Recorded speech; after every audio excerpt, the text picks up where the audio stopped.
छत्तीसगढ़ का एक सेगमेंट है जिसे हम छत्तीसगढ़ साहित्य एवं साहित्यकार या साहित्यिक रचनाओं के बारे में पढ़ते हैं, या 95% कह दीजिए कि हमसे बन जाते हैं। तो करेंट अफेयर्स में 20-50 साहित्यकार तो उसी में मिल जाते हैं जिनकी की रचनाओं में ट्रांसलेशन की कोई आवश्यकता नहीं पड़ती। परसेंट तो नहीं कह सकता, लेकिन 95% क्वेश्चन उन्हीं रचनाओं में से आ जाएंगे।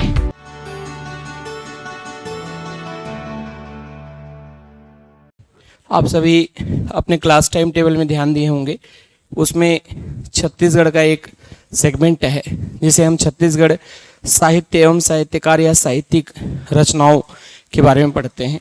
यदि आप पीएससी प्रीलिम्स में जाएं तो आपको छत्तीसगढ़ लिटरेचर से मिनिमम 2 क्वेश्चन देखने के लिए मिलते हैं। ये एक बड़ा ही इम्पोर्टेंट सेगमेंट है।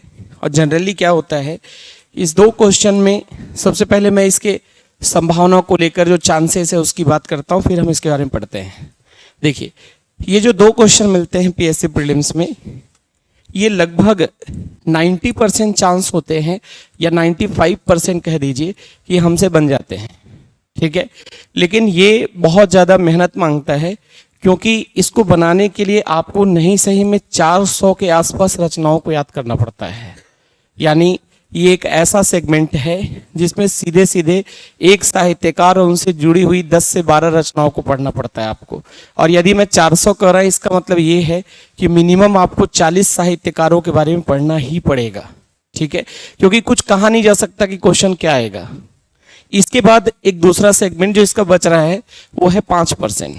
5% क्या होता है कि आप ना 400 नहीं, मैं ये दावा करता हूं कि आप 1000 भी पढ़ लेंगे तो भी बने या न बने उसकी कोई गारंटी नहीं है, क्योंकि पूछने वाला कुछ भी पूछ देगा जो पुस्तक में अभी आया ही नहीं है।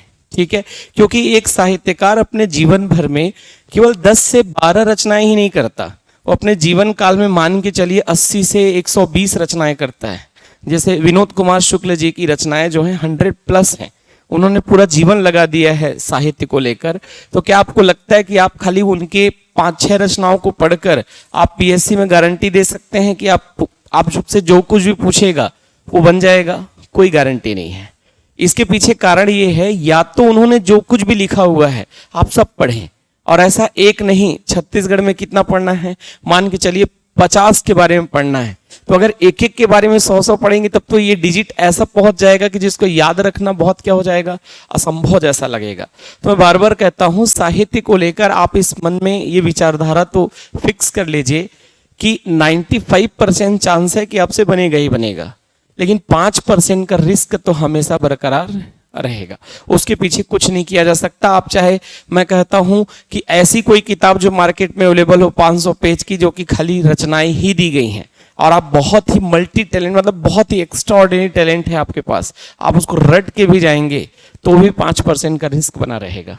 ठीक है, लेकिन कभी कभी जनरली क्या होता है, एग्जाम में क्वेश्चन पूछने वाले भी जानते हैं कि आपसे वही पूछा जाए जो आपसे बन पाए, या जिसको याद करना व्यवहारिक हो। आप समझ रहे हैं मैं क्या कर रहा हूं? जैसे आप करेंट अफेयर्स में पढ़ेंगे तो करेंट अफेयर्स में 20-50 साहित्यकार तो उसी में मिल जाते हैं जिनकी 10-12 रचनाएं नई नई रहती हैं। तो क्वेश्चन वहां से पूछता है जो ज्यादा इंपॉर्टेंट में रहता है, अथवा जिसको अवार्ड मिला होता है, या आप कह सकते हैं जिनके नाम से, उस रचना के नाम से उस व्यक्ति को जाना जाता है। तो वो वाले सेगमेंट जो है वो कितने हैं? 400 हैं। तो मेरा टारगेट है कि मैं क्लास में ही आपको 200 आज और 200 कल याद करा दूं। ठीक है, और ये जो याद कराने की प्रक्रिया रहेगी, मैं फिर से कहता हूं, 100% तो नहीं कह सकता, लेकिन 95% क्वेश्चन उन्हीं रचनाओं में से आ जाएंगे। ठीक है, और इसको ना देखिए, मैंने क्या किया, इसका पढ़ाने का 2 तरीका है। या तो मैं पुस्तक लेकर बैठ जाऊं और आपको एक एक करके लिखवाऊं, क्योंकि एट अ टाइम तो मुझे भी व्यवहारिक नहीं, मैं 400 रचनाओं को याद करके बैठा रहूं। और ये एक पल के लिए तब संभव होता जब मैं एग्जाम में दे रहा होता और वही मेरा सेगमेंट होता, तो मैं इस पर्पज से पढ़ता कि नहीं मुझे एग्जाम में बनाना है।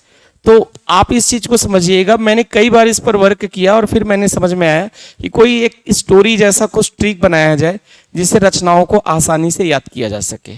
और उसके 2 फायदे हैं। पहला, सबसे बड़ा डाउट का जो विषय रहता है जब एग्जाम में क्वेश्चन पूछता है, तो कभी कभी ना उस व्यक्ति की अन्य रचनाएं हमको पता रहता है, लेकिन जो पूछ रहा है वो उनसे संबंधित है कि नहीं है ये हमको पता नहीं रहता।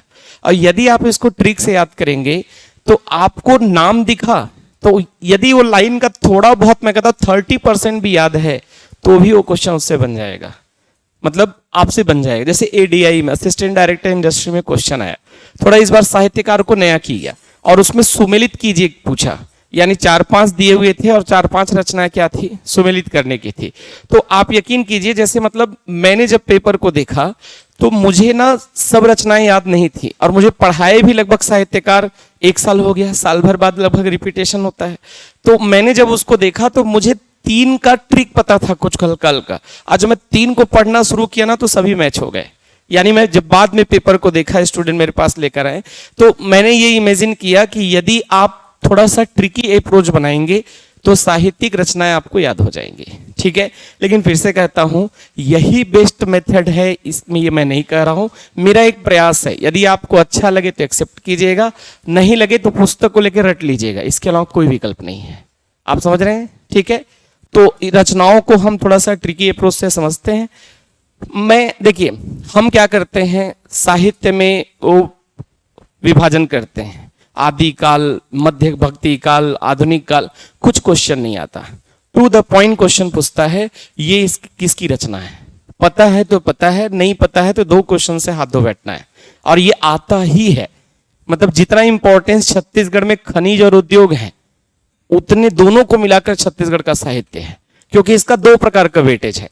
कभी कभी छत्तीसगढ़ से तो पूछता ही है, साथ ही साथ छत्तीसगढ़ी भाषा में भी एक क्वेश्चन पूछ देता है, मतलब सी सेट में भी आपको 1-2 क्वेश्चन टकरा सकता है। और कभी कभी तो ऐसे पेपर हुए, जैसे लास्ट टाइम जो एसीएफ रेंजर हुआ 2021 का, उसमें साहित्यिक रचनाओं से कुल 5 क्वेश्चन आया हुआ था, क्योंकि उसमें छत्तीसगढ़ी भाषा से भी आ गया था और छत्तीसगढ़ से भी आ गया था। तो यदि आप इसको थोड़ा अप्रोच बनाएंगे तो ये बन जाएगा, ठीक है। पहला नाम लिखिएगा बलदेव प्रसाद मिश्र। बलदेव प्रसाद मिश्र, यानी आपको देखिए इसमें हिंदी इंग्लिश का कोई डाउट नहीं बनना चाहिए, मेरे पास चीट मत भेजिएगा, बस खाली लिखने में लिपि में अंतर हो सकता है स्क्रिप्ट में, बाकी रचनाओं में ट्रांसलेशन की कोई आवश्यकता नहीं पड़ती। और व्यक्ति का नाम तो कभी, ये तो पर्सनल नाउन है, इसमें कोई बदलाव नहीं होता, क्योंकि ये सब आते हैं मेरे पास। तो मैं हिंदी में बकायदा बता रहा हूं, उसको आप खाली स्क्रिप्ट चेंज करके, लिपि चेंज करके लिख लीजिएगा, ठीक है। बलदेव प्रसाद मिश्र के बारे में हमको क्या जानना है, ऐसा इमेजिन कीजिए, मान लीजिए एक सीन बनाते हैं, एक महल में एक विवाह हो रहा था और विवाह का प्रसंग ऐसा है कि वो स्वयंवर वाली प्रथा वाला जो पहले चलता था, अर्जुन ने मछली का नेत्र भेद कर विवाह किया द्रौपदी से, तो उसमें सभी लोग गए हुए थे और एक खास व्यक्ति, शंकर नाम है, वो विजयी हो गया। अगर ये थीम पता है आपको तो पूरे के पूरे 10 रचनाएं इसमें याद हो जाएंगी, ठीक है। क्या है, इनको लिखते हैं। आप लिखेंगे राम राज्य में छत्तीसगढ़ का परिचय। राम राज्य में छत्तीसगढ़ का परिचय। राम राज्य में छत्तीसगढ़ का परिचय इसी से मिलता है कि, इसी से मिलता है कि एक दिन सभी संत मदन महल में, एक दिन सभी संत मदन महल में मैथिली परिणय देखने गए। मैथिली परिणय, परिणय का मतलब होता है विवाह, मैथिली का विवाह हो रहा था, ठीक है। मैथिली परिणय देखने गए,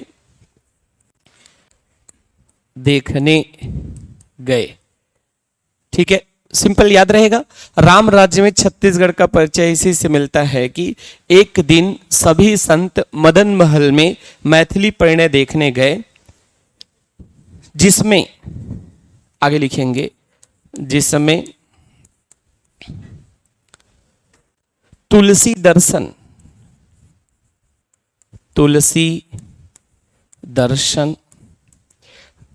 गांधी गाथा, तुलसी दर्शन, गांधी गाथा और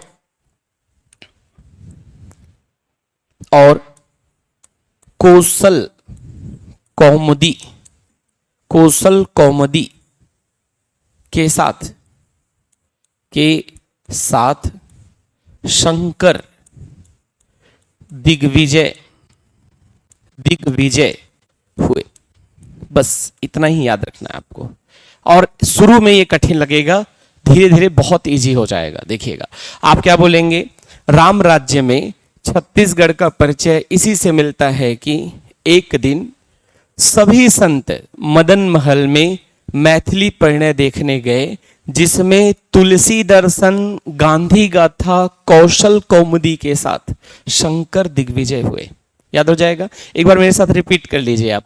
राम राज्य में छत्तीसगढ़ का परिचय इसी से मिलता है कि एक दिन सभी संत मदन महल में मैथिली परिणय देखने गए, जिसमें तुलसी दर्शन, गांधी गाथा, कौशल कौमुदी के साथ शंकर दिग्विजय हुए। देखिए क्या क्या रचना है, मैं अंडरलाइन करता हूं। पहली रचना एक लिखिएगा, राम राज्य। दूसरा है छत्तीसगढ़ का परिचय। तीसरा है एक दिन। तीसरी रचना है एक दिन, ठीक है। चौथा है, इसमें याद रखिएगा कुछ कुछ शब्द जोड़ना होगा, जैसे इसमें जुड़ेगा साकेत संत, ये हो गया चौथी रचना, साकेत संत। पांचवा है मदन महल। छठवां है मैथिली परिणय। सातवां है तुलसी दर्शन। आठवां है गांधी गाथा। नौवां है कौशल कौमुदी और 10वां है शंकर दिग्विजय। कोई परिवर्तन नहीं करना है, सब इसी में 10 रचनाएं छिपी हैं। और मैं कहता हूं ये कठिन नहीं है कि 10 रचनाएं हम याद नहीं कर सकते, लेकिन ये कठिन है कि 40 लोगों की 10 रचनाओं को एग्जाम में याद करके बनाते समय डाउट बहुत बनता है। आप समझ रहे हैं? एक की बात होती तो मैं बोलता चलिए रट लीजिए, लेकिन एक नहीं है, कितने हैं? 40 प्लस हैं। और कभी कभी तो जैसे बाबू रेवाराम है, उनकी तो 18 रचनाएं हैं, तब कैसे करेंगे? अब बाबू रेवाराम का गोपाल मिश्र के साथ मिक्स करता है, तब कैसे करेंगे? तो आपको सिंपल ऐसे ही याद रखना है। एक थीम भी माइंड में सेट रहेगा ना, तो भी ऑप्शन देख के बन जाएगा। और माइंड में सेट क्या रखना है?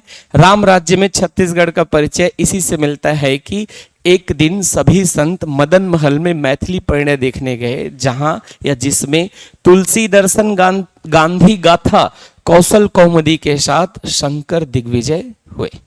बन जाएगा। 5-5 पर हम इसको रिकॉल करेंगे। ये पहला हुआ।